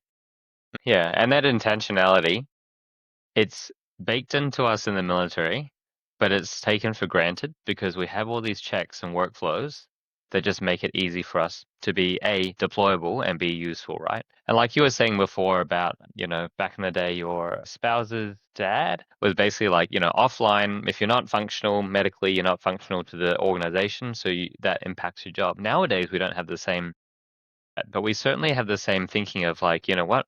My job has to look after me because they want me to deploy, they want me to be functional. So one of the most grateful things I'm looking at after 2 years in the public service slash civilian life is like in the last 2 years, I've seen how other people have to go about finding a doctor, getting medical care, taking leave for surgery, dot, dot, dot. And part of me is like, I can't believe that's what Australia has to do to get after the best healthcare in the world. Part of me is like, okay, I can't believe this is how everyone else does it. And part of me is like, you know what? If that's what we're defending, if that's what we're working towards and committed to serving as a government, that's absolutely something I want to live through, and I'm really grateful for it. Yeah, so absolutely costly, not something pretty that I look back on my family's expenses and go, oh, yay, I paid for that amount for dental. But like, if that's what I had to experience to see what the average Australian, or actually like my wife and I would probably be in the top third of income earners in Canberra, if we're above average in terms of earnings and like the time available to excuse ourselves from work and undertake some medical treatment, how much harder is it for the bottom half of Australia, for the bottom tenth? And the same goes for housing. So we previously looked at getting out of the army about 7 years ago, and we did all the right things, right? Transition seminar, finances, counseling, psychology, dot, dot, dot, medical separation. But what stopped us was housing. And at that rate, I think back about 7 years ago, we were paying like $500 a fortnight for 4 bedroom house in the middle of Sydney. And what stopped us was like, hey, we cannot pay for our own expenses, especially housing. We've got to stay in. We've got to make it work. No matter how the jobs work out, we'll just suck it up to keep going because we have to keep this budget for our family, and that's what I got to do. And so it's quite doable. So thinking back to the other systems that work around defense to support people when they go to civilian life, you were saying before about the amazing people at DVA as well. And I also want to caution that like DVA gets a lot of DVA, so fraud through DVA. There are a lot of people submitting claims that probably shouldn't be submitted. And then advocates as well will be looking at paperwork and being like, hey, I want to be able to send this straight to DVA, but how can I know that this is actually a claim that was for service incident or something you sustained as a result of service? And so for real, like any other government agency, they get claims from people that are trying to do the wrong thing. And so some poor staff worker at APS 3, 4, 5 level is trying to make a recommendation based on what they see. They have to make a pretty informed guess. And oftentimes they're like trying to do the right thing for the right claim, for the right benefit, but often without the best information, right? And so there's this misunderstanding that like if DVA is just trying to redline everything and be a barrier to it, how do veterans get the support they need? There's not enough, there needs to be more. But looking back in the last 10 years, given the Royal Commission's outputs and given the thoughts that have gone in from politicians, from the veteran community, we actually have it really good. And if you look at any other veteran community around the world, I think we have it the best. I would honestly say that after 2 years of getting out, we probably have it the best for any Western military moving people through a workforce system from training and recruitment to the end of their service to be able to reintegrate into civilian life. And what makes me urge this audience is something I would urge this audience is not to think about the things you must do to transition from military to civilian life, but the things you should do. And these are the things that are not necessarily in the checklist. So that open arms seminar I talked about before, that was a should do. You don't have to do that, right? But my friend and I, we did it because it was good. It was a day out of your approved absence. And then if you didn't do it, you're just like not exposed to that community of people who are at the same season transitioning from military to civilian life. So take those opportunities. If you're in this audience who is thinking about transition, be intentional about it. It's a project. You need to plan it like a project. Do it over a few years, do it over some months, but just don't let the choices catch up to you to the point where you have to be forced to make a decision, and always leave in a high. I think that's very good advice. And the even the white card is a great example of you got to treat it like a Mm, project, which is sometimes people are reluctant to engage with DVA because they're worried it will trigger a medical separation because people yeah. still don't understand the two processes are completely different. I Yeah, know of course. someone Yeah. who's serving, and he's serving with restrictions, but he's serving full pay at work. He Mm, has a DVA gold card because the two systems are perceived that separately, right? And it's not that I'm not mm, saying that he's lying to defense. Defense know what is causing the gold card, but defense is mm, like we can employ that person under these, and maybe they'll look at it, there'll be a different job, and they won't employ him, but they are entirely different systems, and we don't need to be afraid of starting the process for a white card. You can start that on day one if you want to. There won't be any accepted conditions, but you'll have mm, the card, and that will make the next step easier. And that mm, that is something that I think deployment helps you to realize is I remember when I got back from my first deployment and I got my white card and I was like, well, I've got a white card. Why do I have a white card? And they're like, oh, because they just start it for you. I'm like, this is mm, good. This has made that little piece much easier. mm. Yeah. I probably only have one other question for you, Hmm. which is that you're obviously very committed to serving the community and serving in this sort of space. I wonder what if anything do you think would be that would make you step away from defence forever? That you would be like, no, I'm not coming back into that space. Yeah, okay. I've thought about this one because obviously the last few years have given me a lot of thoughts about triggers and indications. And as an operational planner, you always think about this when a plan is no longer relevant, and you succeed it with a different plan, or a plan is workable, but there's a better way to do it. So you do a branch plan, right? And so the way I've thought about this one is that like the promotion steps in army, if relevant to me, so if I'm the kind of person that chases promotion and seniority, I want to be competitive and I don't want to do it if I'm not competitive, right? It's one of those weird things where it's like, hey, it's in my character to do my best, and if I do my best, I want to be able to be rewarded for it. But at the same time, we all kind of know that like majors is where the biggest gap is for the workforce in the army officer work streams. But when you get a lieutenant colonel, actually is a surplus. There's actually way more lieutenant colonels than the army needs right now. So nothing's particularly pushing me in that category, but I'll take the hints as they come. So one thing that makes me go, hey, I've set up a public service career, I've set up my own business, I've set up ways to work in university settings and in public education that allow me to spend that skill set and that talent that God's given me in a way that can be more impactful. If one of those ways is able to offer a way forward that is more attractive than the probability of doing it in army, why wouldn't I take that? And so to answer your question, the thing that would take me away from full-time continuous serving is when it's a very clear opportunity to step away and do that branch plan. And this might look like in the public service, taking on a job at the right seniority. So I've finished up as a EL1, and if the right EL2 job comes up and I apply for it and I'm like, hey, this is really great running, a director at EL2 is apparently on par with a full colonel in the military. And so I'm like thinking through, hey, as a 38-year-old, as I'm thinking about this for my family, for the dangerous decade ahead, how do I contribute as a Christian, as a Chinese Australian, and with my skill set?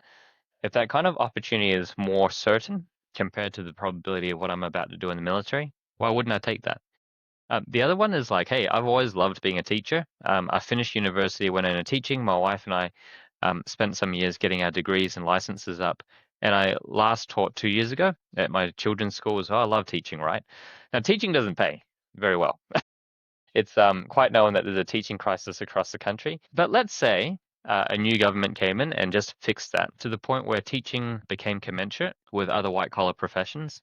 Heck yeah, we'd take a serious look at that as well because remembering it's not the job and the role and description that counts, it's the values that underline it, right?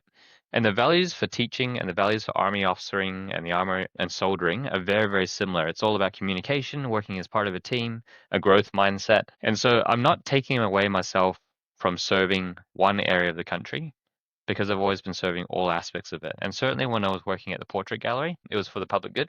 It's a public institution. You work for a head of agency who is working and accountable to the Minister of Arts. And so there's no distraction from working for the greater good, which is the whole of the Commonwealth, the whole of the country. When people ask, was it hard when I went from completely 180 switching from the army to the arts? I'm like, yeah, it was hard. Like there's things that culturally I had to change. And so I saw a psychologist for like the mental techniques I needed to make that jump. But at the same time, I still worked for the same government. It was still the Australian government that owned the Department of Defence, as well as the portfolio for the arts, the Office of the Arts. Mhm. When I worked in the accountability and the governance for an art gallery as a government institution, it was still the same kind of governance, which is responsible in defence, albeit a bit bigger at that scale for defence compared to the art. And then who are we actually working for? Well, the government's still working for the Australian people. And then what's it doing for that? It's advancing the interests for the Australian people and in our region.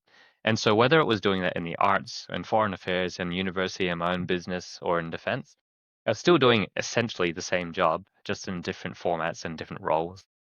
So if that's something that helps someone listening today, do reach out, do contact me. I can help you think through that because sometimes it feels like your allegiance, your loyalties, your camaraderie in the army are irreplaceable. And I think one thing we underestimate is that on a day like this on Anzac Day, guess who we're hanging out with? Veterans, mates, people who have served before. And by the way, there are two choices in serving, right? You either finish up by transitioning out, and that can be voluntary or involuntary, or you die on the job. And for most people, it's like, yeah, I kind of don't want the latter. No one plans to do that. But the stark reality is that this is one of the very few professions where we train people to be able to think through those two processes. I'm either going to have my will executed as I've provided for that. And I can talk about that morbid stuff, that death stuff differently because I'm a Christian and I look at it through the lens of having not just this life, but the next one to come. But the alternative is you have to plan your transition. And if you don't plan your transition, you kind of fall into it. Those choices get made for you, that agency gets taken away.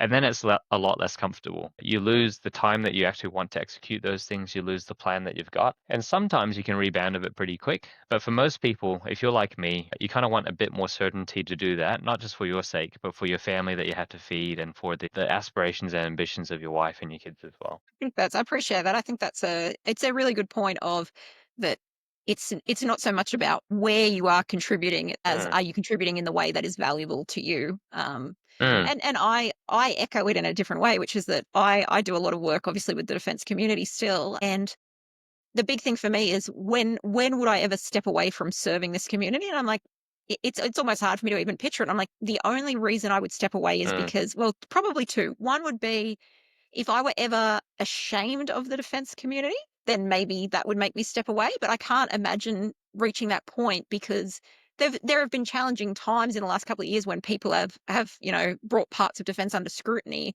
and none of that has made me feel ashamed. It has always just, to me, highlighted the nuances that we work within and that mm, sometimes the public doesn't understand aspects of that. Or the other thing mm, would be, and I hope we reach this second point and that I do step away for this reason, if I thought that the defense community didn't need someone advocating for them and didn't mm, have special needs that are better served by someone who understands defense culture, I'd happily step away mm, because that's what I enjoy is I enjoy going, hey, this is actually something different about defense, and that's why you need psychs that understand it. And they don't have to be uniformed, right? But this is why it's worth helping people have cultural competence in the health space because this is mm, a unique community doing something unique, and let's give them the best possible support. And if for some reason I thought that that threshold got reached, and I would love that, I hope that happens in my lifetime, I would go, great, hands off, continue. You guys are doing an amazing job. Yeah, look, for the time being, I think the work you're doing it needs to continue, and it is really, really helpful. When I heard about what you're doing, Leisha, I was just like, hey, like, why hasn't this existed? And I think previously, we were talking before we switched on recording, that there isn't an Australian version of what you're doing here. This kind of millennial veteran, this kind of mindset of like, hey, you can grow, you can choose your end point in the military and do it well, and gracefully come back to that should the time come for it, right? We're heading into a period of like uncertainty in this next decade where we might need that workforce to switch back on again. And I think the policies, the procedures have worked the best they can to allow someone like me to fully legally switch back onto full-time military tomorrow if need be. And we've tried that, right? Like my last 2 years has just been trying to test that water and seeing what works and what doesn't work. But for sure, if something needed to be done tomorrow and it had to be me back in uniform, we've done all the processes to take all the delays out so that a person like me can fruitfully serve our country back in full-time service. So, Alicia, the work that you're doing is fantastic. It contextualizes it both for the person who's in right now thinking of transition and the person who's newly transitioned. And for the people who are yet to land that plane of transition, they might feel very uncertain and chaotic as they're trying to build it and understand all the procedures and policies and essentially what they want to do. But I think my story is one of many who have landed that plane well, who looked back on it fondly and then want to do it again. And we're so confident that we can make the system work that I can get back in, fly another journey to serve in the fast lane, and then try and see where that takes me, ultimately for the good of the country and for the good of my mates, my service. As we're thinking about this on Anzac Day, the thing I'm going to next is actually catching up with mates at the brewery to reflect on the old times, but also to look at hope with the new things to come as well, right? We're all doing something different. Most people have gotten out, but getting out today isn't the same as getting out previously. There's this kind of weird analogy that people use with like the gig economy, in that like if you're Circat 3, what you're providing is this kind of like contingent work, kind of like an Uber driver. You know, you do it when it needs to surge and you kind of drop off when Yeah. no one needs you. But I think that's really workable, especially for a millennial workforce that wants to start a side hustle. Try it a little bit without fully giving up everything and then doing entrepreneurial mindset and business without having to give up everything in their life that they were used to. So give it a go. Reach out to Aleesha. She'll really give you many resources that you probably haven't been aware of, but at the same time, point you to people like myself and to other veterans who have landed that plane well and are willing to do it again. Thank you so much. I appreciate you taking the time. I know we did for the listeners' awareness. I didn't drop Anzac Day on him and be like, "This is the only time you have to have it." We Yeah. we both agreed that we would do it. And we're having similar days. We've been at dawn service. We're doing this. We're ducking Mm, away to be with veteran friends. It's funny reflecting on that of who we're catching up with. I'm like, yeah, really different backgrounds. The people we're catching up with. One's actually mm, ex US military, not Australian military, but still gets a lot from those catch ups because there are experiences that only we as veterans can understand, and it's nice to mm, make time for that. And I also just want to acknowledge, because we are recording on Anzac Day, that there's really no wrong way to do Anzac Day as well. Is some people just mm, are on their own, and that's okay if it's a quiet reflection day. I know I've got a mm, lot of friends that Anzac Day is challenging for a lot of reasons.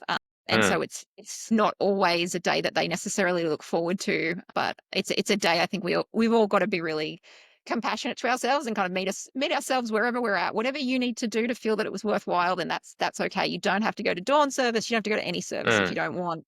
You know, wear your medals with pride. But if for whatever reason you don't want to, that's fine. But don't let anybody else tell you you can't do it. that's right. And no one can take it away from you. Yeah. So I've got friends doing all of those things. And as Aleesha said, this is something we both agreed to do on Anzac Day because it's so meaningful, right?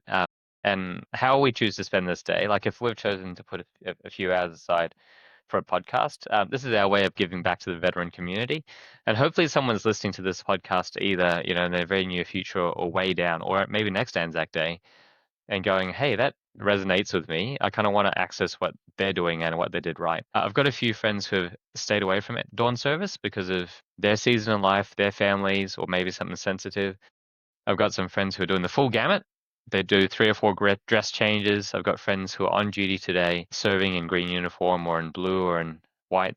And I think it's amazing that we can have that variety over a long career as well. Ultimately, there'll be that day that hopefully you and I, Alicia, are the old veterans, the oldest ones.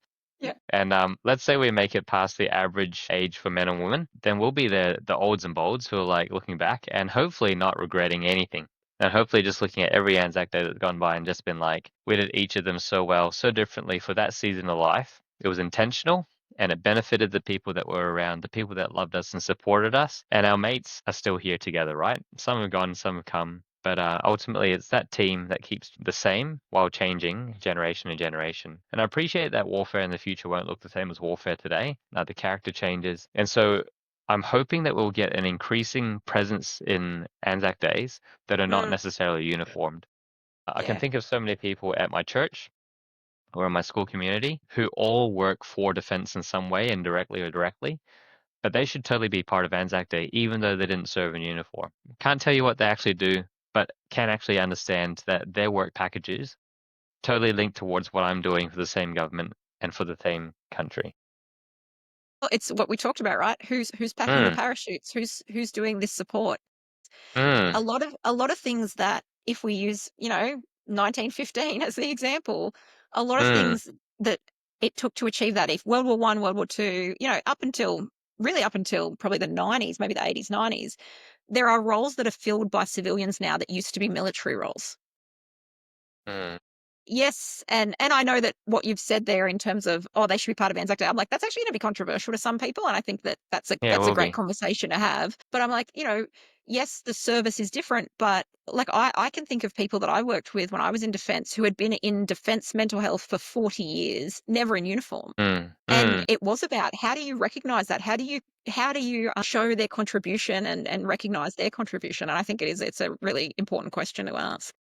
Well, maybe the suggestion we'll drop here is if you're a veteran listening in, don't just thank another veteran for their service on Anzac Day. The challenge is for all of us to thank 3 to 5 people who are not veterans and not service members for what they've provided you. And so the obvious ones try to stay away from, you're always going to be thankful to your spouse, to your family, to your loved ones, to your teachers. But yeah, there's a challenge for our listeners to go out there and thank 3 to 5 people that have made their career or served their country in a way that isn't directly uniformed and isn't maybe the same resourcing or the same authority as what we get. We have it pretty good in uniform. It's pretty widely celebrated. It's very public. But for those people working in the shadows and those people working behind the scenes, what a great opportunity to thank them for what they do, often not in the same service. Yeah. I think that's lovely. I also think that you are clearly a very thoughtful person. I'm like, Frankly, it's adorable that you think that people are already thanking their spouses and their parents. I'm like, "No, please thank your spouses and your parents, because I know that Yeah, a if shitload you of you haven't are." Yeah, yeah, because yeah, sure. If you I've haven't talked done to that yet. you, like yeah, I've definitely spoken to people who are like, my spouse Well, gets so yeah. frustrated, I'm like, "Have you ever thanked them?" "Oh, no." I like, they know, and I'm like, "Yeah, maybe you could thank them." I say to my parents, my mother sometimes will be like, "Oh, I don't feel right going to Anzac Day," or whatever, and I'm like, "Why? You've contributed to Mm, service, like, you literally looked after my child for 6 weeks while I was deployed," like, they absolutely mm, contribute. But I do, I think that's a lovely idea of just being really active in it. I think that being active in gratitude across the board is a positive thing for mental health because there's a lot of evidence that says it is. So really reflecting on mm. who has contributed to you getting to where you are and taking the opportunity to validate that and thank them. Yeah. Well, thank you so much for taking the time. Is there anything you would like to spruik? You said you have your own business. Is that something we should talk about? Hey, look, yeah, look, maybe it's not a business worth scaling and advertising yet, but I had a shot at taking up a contract from the Australian National University to deliver a Chinese Australian leadership program. And often people ask, like, oh, how is that in line with public service or with work in general? And I'm like, hey, maybe this can be for another time. But I took up the facilitation for a Chinese Australian leadership program because it gave me access to not only the program they gave to me, so I was giving back to the second cohort, but the second cohort, I could understand where they were coming from as leaders, especially as we head into this very tense decade between Australia and China. And part of that route was not only the design and the curation of that program, but also my ability to steer them towards the kind of Australia that I want to see and the Australia that I have seen that often isn't seen. So on this Anzac Day, one thing I often celebrate quite publicly is the 200 Chinese Australians who joined up during the White Australia policy in the 1910s. And in that decade, you couldn't join the ADF if you looked like me. You couldn't join the Commonwealth Forces. You had to be European enough, right? You can look this up as the White Australia Policy Act as well as the Defence Act. But for real, not only were there medical officers who said, "Hey, look, we need people in boots. We need men on the front lines of Europe. So get over here. We'll sign you off."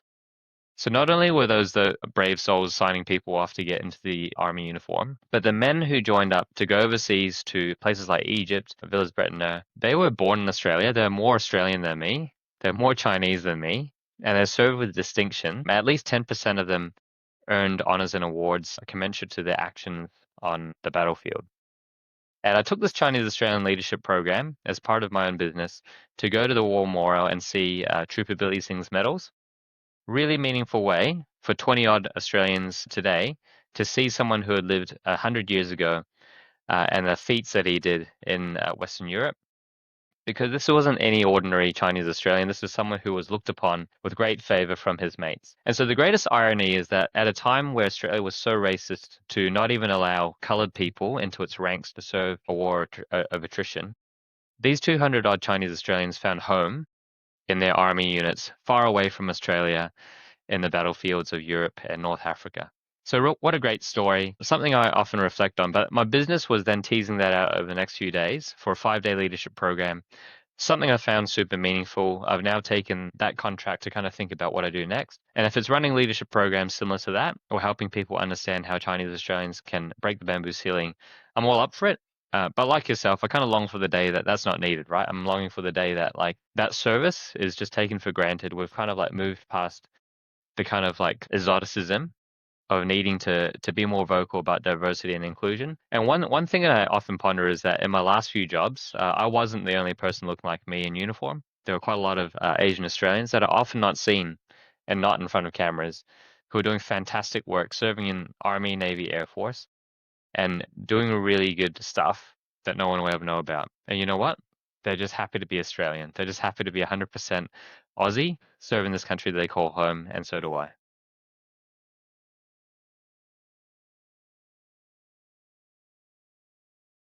Mm,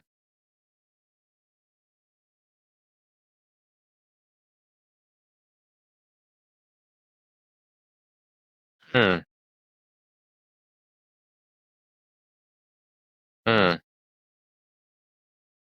mm, yeah.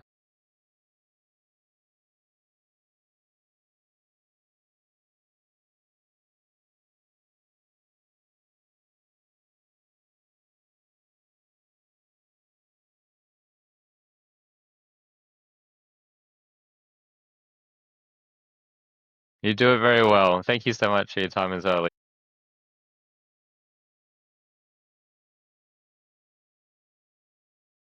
Thank you to you and your family as well. So, best to your partner, best to your kids. Have a great rest of the day. Thank you so much for a really meaningful Anzac Day doing this together. Thank you again to Jacob for joining me on a really significant day, Anzac Day. It was actually really it was a unique and nice way to spend that time and to reflect on some challenging aspects of service and some positives.